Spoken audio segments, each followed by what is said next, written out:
Today I want to talk you through some undervalued Scarlet and Violet booster boxes, but there's more to this video. There's, I suppose, an extra bit of meat to it, and that is, there's two sides to the argument that I'm going to present. I want to present a little bit of a nuanced approach here, and if you've watched this channel before, you know that when it comes to booster boxes, I believe, and it's clearly shown by the data, that there's a very clear correlation between total set value and future booster box price. It's set in stone. So we're going to talk about that a little bit. We're going to talk about how that relates to where Scarlet and Violet booster boxes are sitting at the moment, as they're starting to age a tiny bit as we move into Mega Evolution block. So let's look at some opportunities to buy some good booster boxes at a reasonable price from Scarlet and Violet era before they really tick up in price in the next 2, 3, 5, even 10 years.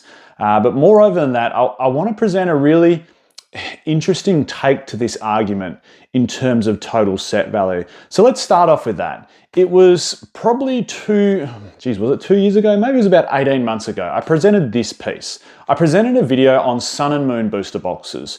Yeah, it was probably about 18 months ago. So Sun and Moon booster boxes were about halfway through Scarlet and Violet era, and Sun and Moon was probably around the age of about 5 years since the final booster box had come out. So it's probably about 2024, late 24.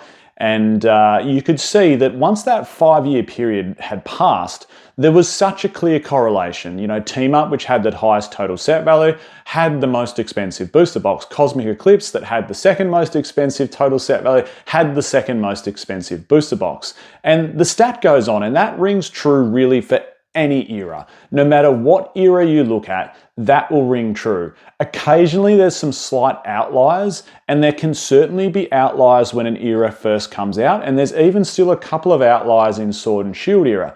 But if you go back in time, or the further you go back in time, the more this rings true. If we look at XY era, just to add some more evidence to this argument, you look at the top booster boxes from that era, you've got things like Phantom Forces, which has the highest total set value, has the most expensive booster box. You look at the second most expensive booster boxes, things like Flashfire and Ancient Origins, same thing. They have the highest total set values. And then you look at, well, what even is total set value? Of course, it's a combination of all the cards inside the set, but predominantly that value, like 90% of that total set value, unless it's a set like Prismatic Evolutions that has so much depth because of all the Master Ball hollows, predominantly that comes from the top 5 hits, or in some cases the top 10 hits if it's a very stacked set like Ascended Heroes. But ultimately it comes from those top hits. That's where total set value comes from. And a high total set value generally means it's got good chase cards inside it. And if it's got good chase cards inside it,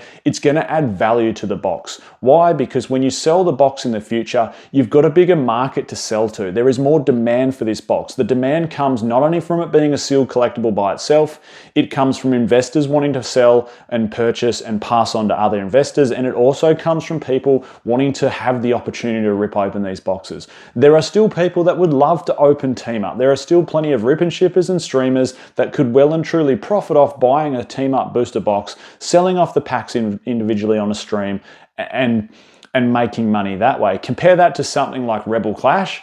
Pretty hard to make money on a Rebel Clash booster box and getting people to actually buy into your break. So really the only value that comes from Rebel Clash, which has a terribly low total set value, and other sets like Darkness Ablaze from Sword and Shield era, it just comes from its sealed collectability, and that's it. And maybe the odd investor buying it hoping that they can sell it for more down the track, but you're limiting your buying base. So all that is why, all those, and it's not a video about talking about the factors why total set value equals future box value, but I just wanted to paint a little picture. That's what I talk about a fair bit on this channel, and it's clear. XY era, Black and White era, Sun and Moon era, even Sword and Shield era now, and now I wanted to jump into Scarlet and Violet era to show you that there are some opportunities that can present itself in Scarlet and Violet era. Before we do that though, I did want to give a shout out to today's video sponsor, which is of course the Collector app. There'll be a link in the description to download Collector. It is the one-stop shop to put in all your sealed, all your singles, English, Japanese, etc. The pricing metrics inside this is so easy to use. The data that it runs through, it just helps. If you're an investor or a collector, it just helps. It's so cool to digitally track your collection. But then moreover than that, if you're an investor, you can look at market movers, you can look at set analytics, you can look at total set value, you can look at trades. Like if your booster box is going to be a good trade against someone's elite trainer box or slab, it has everything you need inside there, as well as tracking your whole portfolio. So again, there'll be a link in the description to download the Collector app. Now, I said I'd talk about some sort of nuanced approach to this. So here's the counter argument. Total set value, in my opinion, does equal booster box price. It's as clear as day. But sometimes when a set first comes out, it has a very low total set value. Or total set value is very fluid. It can change rapidly or drastically over time.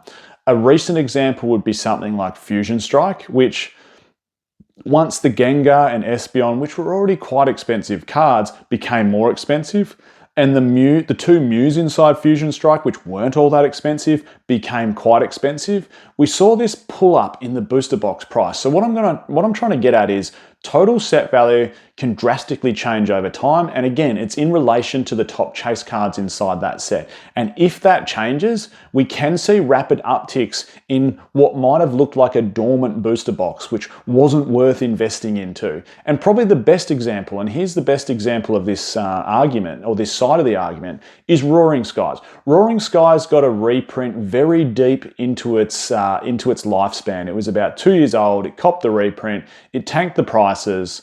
And Roaring Skies total set value sat very low, and I'll show it up on the screen here. It sat very low for a long period of time. Like I'm even talking 7-8 years after this set was launched. It had a total set value hovering around $350 to $400. Like the Rayquaza was worth a little bit, and the secondary Rayquaza chase card inside this was worth even less, but there was not much total set value at all to this set. And then time went by, and time does very funny things. And what changed? Maybe it was the spur on from the announcement of Mega Evolution, which seems to have really pulled up a lot of the XY era cards now that we're getting this new artwork with Mega Evolutions. Maybe it was very recently the talk about a Rayquaza set coming out after the 30th celebration. It doesn't matter. It doesn't matter exactly what it was, but something within the community and the hobby changed, and these cards are now worth a lot more. The total set value is now somewhere around the mark of $2,000 US. So it 5x'd or over 5x'd in total set value in the last 3 years. And what happens when total set value climbed up? The box price climbed up. Roaring Skies looked like a non-investable box. It sat around its price for a long period of time, and it had a very low total set value. And if you look at that data, you would go, well, that's not a box to invest in. And now they're going for like $3,000 to $4,000 US. Age does funny things, but the change in the chase card price is what's really spurred that along.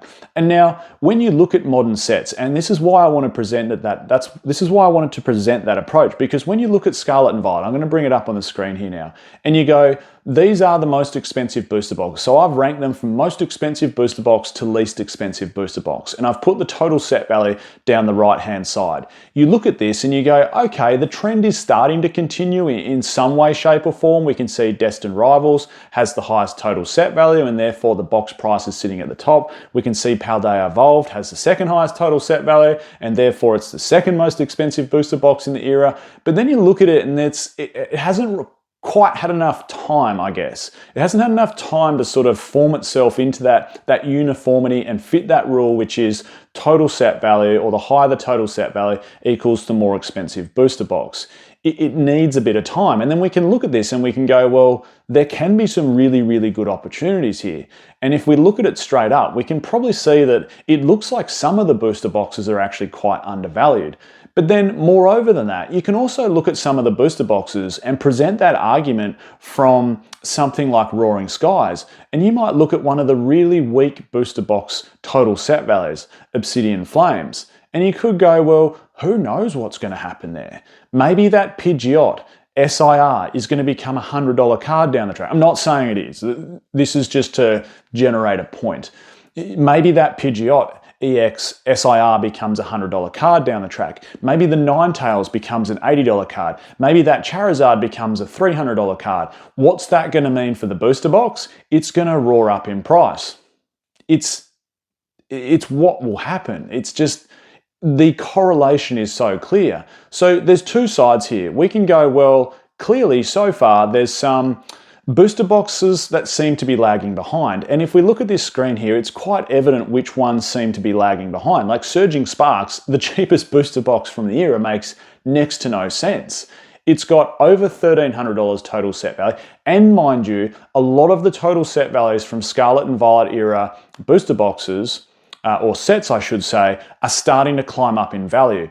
I remember for a long time, Surging Sparks, like literally the last 12 to 18 months, sat around, except for release time, sat around about $1,100. Now it's ripping up to about $1,300. Sets like Paradox Rift, for the longest time, sat between, and in Temporal Forces, $750 to $950 total set value. And same thing, you can see their total set value starting to rise. And what will happen inevitably if total set values start to rise? It means the chase cards inside the set are becoming more expensive, and if the chase cards are becoming more expensive, the booster box price will come up. I look at this and I go, there's some no-brainers on here. I think Surging Sparks is undervalued. I also think Twilight Masquerade is undervalued. You could also make the argument in some sense that maybe Temporal Forces and Paradox Rift are slightly undervalued, but with all that in mind, you do need to use your nous a little bit. And if you think of Fusion Strike, one of the reasons I was pushing Fusion Strike for so long is like, well, who's going to buy this box in the future? Everyone will want to buy that box in the future. Like, the writing was on the wall. It's such a good artwork. It's super collectible. Mew's on the box. There's 2 Mew hits inside it. There's an Espeon, there's a Gengar. It's such a nice compliment to something like Evolving Skies that came out just before it. It was just surrounded by the wrong, or too many good sets around it that it got left behind. It was always going to perform well. People are always going to want to chase that Gengar. Like, it's got 2 Mews, a Gengar and an Espeon as the chase cards inside it. So then you look at it Scarlet and Violet and you go, well, okay, Paradox Rift and Temporal Forces might be slightly undervalued as booster boxes, but what's really going to make them collectible in the future? Like, why would you park your money there instead of going for something like Surging Sparks? And you look at Surging Sparks and you go, well, Pikachu's on the box art, that's a tick. You've got Latios and Latios as chase cards. You've got a really nice Milotic as chase cards. You've got a gold Pikachu to chase, and you've got a Pikachu SIR to chase. There are people that will want to open this box in the future. That's an important reason. You know, and I would circle way back to the start of the video when I was talking about that. You know, will rip and shippers want to buy this and have the ability to sell the packs off for people to want to purchase in the future? Will it be able to make content in the future? Don't underestimate how important that is. You know, we all see people like Pat Flynn do those videos like, should I open it or should I keep it sealed, which is fantastic. Hats off to him. He's one of the best creators in the space. But we don't want to be watching him opening Rebel Clash packs. We want to be watching him open packs where he could possibly pull an amazing hit. That's the thrill of the hunt. That's the thrill of the gamble. That is why people gamble. That is why a lot of adults still open Pokemon cards. It's the thrill of the hunt for the chase card. So when you're thinking about maybe underestimated booster box prices, still think about, like, I would choose Surging Sparks and Twilight Masquerade over Paradox Rift and Temporal Forces for that reason. I think maybe all 4 of them are slightly undervalued at the moment. And of course, given enough time, all 4 of them will go up. But I think for that reason, I would park my money into those 2 sets. People will want to chase that Jasmine, the Carmine from Twilight Masquerade. They'll want to chase that Eevee. They'll also want to chase that very, very beautiful artwork, and I know it's a bit divided, but I think it's beautiful, the Greninja, the top hit inside there. That's a beautiful looking card in my opinion. People will want to open and chase that, as well as Surging Sparks, over something like Temporal Forces or Twilight Masquerade. So just keep those things in mind as well when you're thinking about undervalued booster boxes. Well, there you have it. I'm Michael. Thanks so much for tuning in. Your support means a lot. I know there's some of you that tune into every episode and even comment on every episode. So I really, really appreciate it. And if you're new here, please hang around. We talk all things Pokemon card investing. So thanks again. I'll catch you all next time.